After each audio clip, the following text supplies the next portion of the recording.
I'm sitting here trying to work out how we can connect up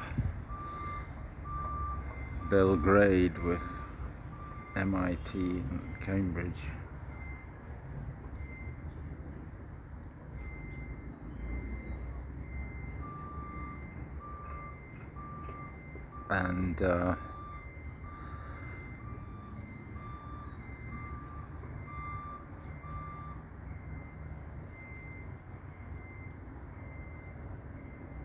And maybe the way to do it is to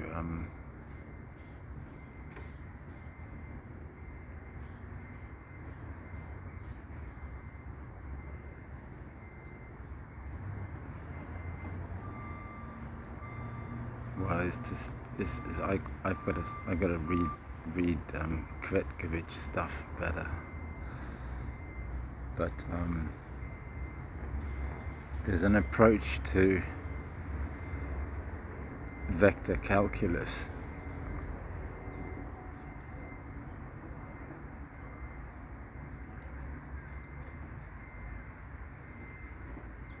which I explored.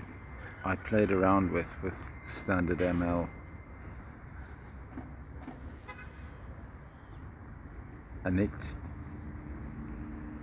basically a kind of, I don't know, is it a kind of pun on unit vectors? This idea of building meshes out of spline curves.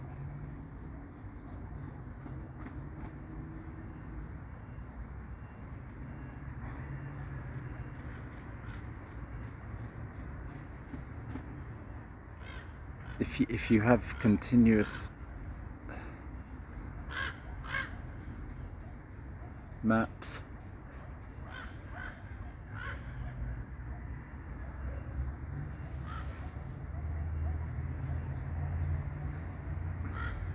I'm talking way beyond my comprehension here. But if you have continuous maps locally,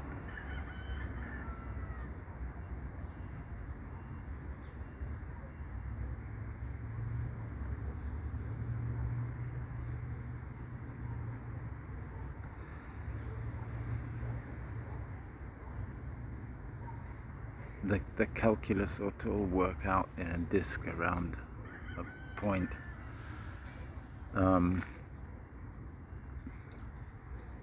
What I played around with was representing bases and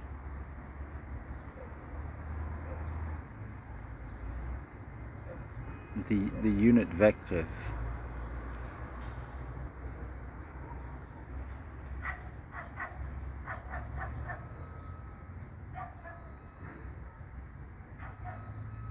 can themselves be other vectors, and I'll try and find the bit of code that I did. It was when I was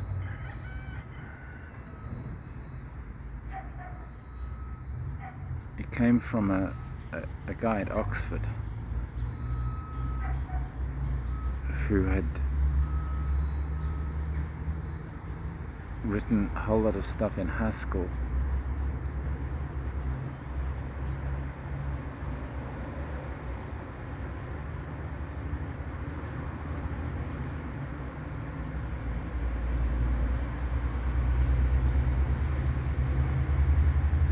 It was just a simple little Haskell program dealing with complex numbers. I can't remember what his he was looking at it from a programming perspective, but it translated quite nicely into standard ML. and so I played around with it, and I found that you could kind of indefinitely postpone what your unit vectors actually are. And I had the idea that when you start transforming meshes and distorting grids, that this punning of what a unit vector is would work.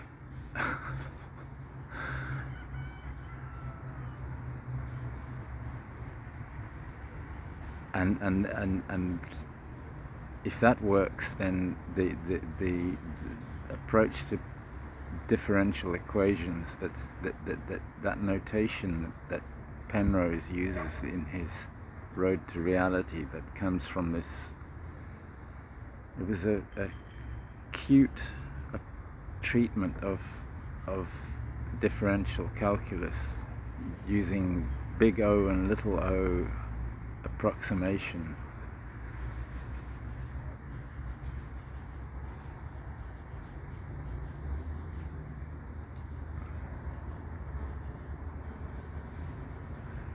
When you're finding limits.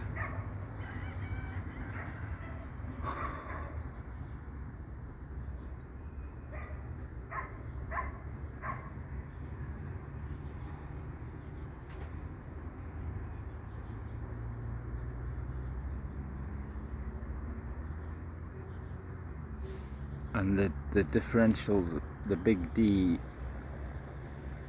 and the subscripts notation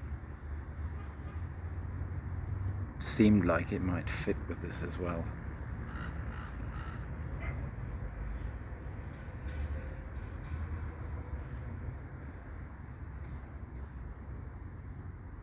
But I really need to understand better what Kvetkovich is talking about when he talks about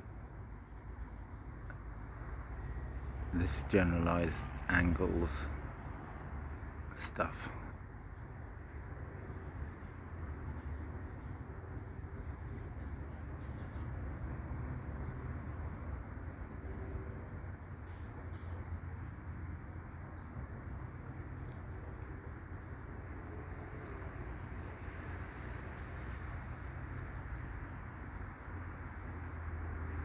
And maybe this thing with complex numbers and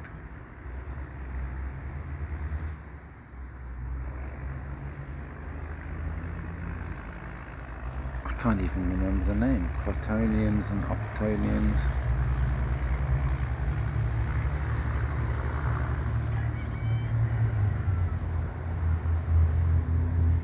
Quaternions will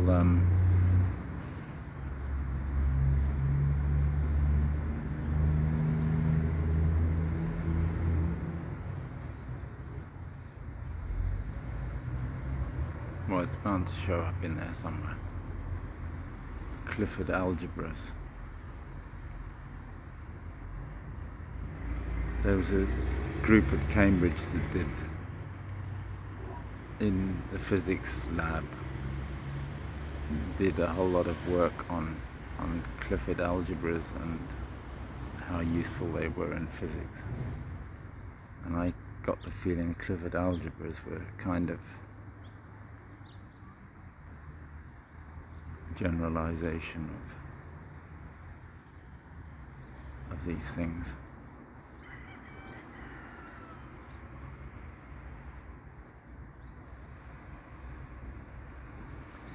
And yesterday I was listening to that lecture of Gerald Sussman's on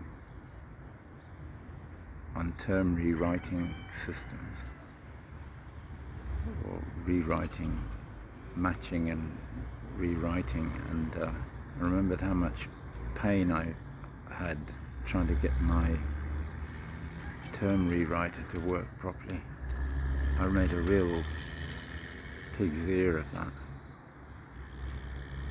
But I'd earlier tried to do a kind of unification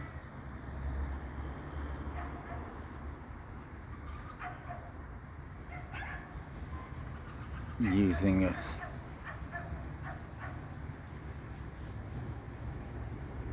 a much more disciplined approach based just on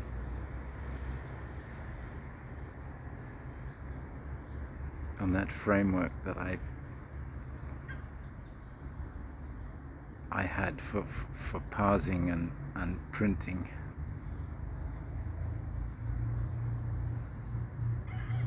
And I did get a kind of unification working, but once I realized that what I was actually writing was higher order unification, I got kind of scared and I left that all alone. But I did kind of get it to the point where it worked in a fashion, but I knew I was in trouble.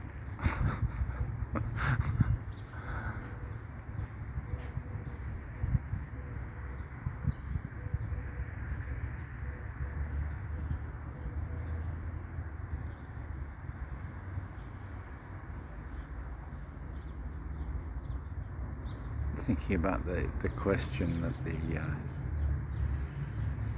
that young woman asked in that lecture, and the answer, nobody wants to go there.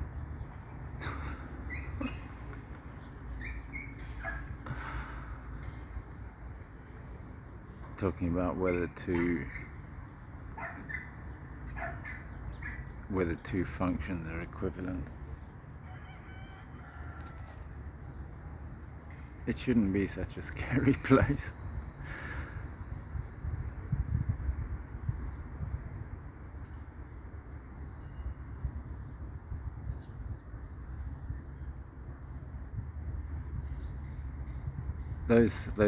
That MIT Structure and Interpretation of Computer Programs, those lectures just make wow. The book and the lectures are two different things.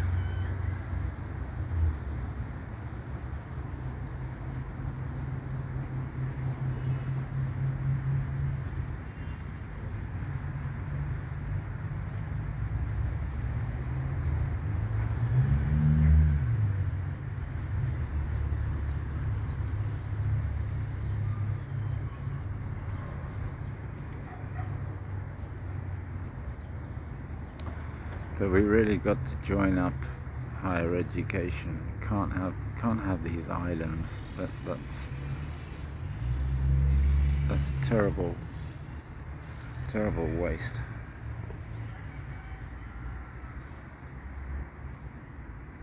And if it's caused by funding and I don't know what, national research councils and things, then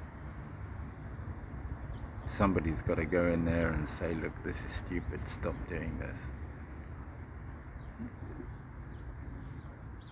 The whole basis of scientific progress is sharing knowledge, and you may be sharing your results, but what's happened is that people started presenting results and not sharing the process by which they arrived at those results. They hid that, and so you end up with basically esoteric scientific literature, and that doesn't do anybody any damn good. It's the process by which you arrive at those that we've got to learn to share as well. That's the tools. And it's obvious. Economics.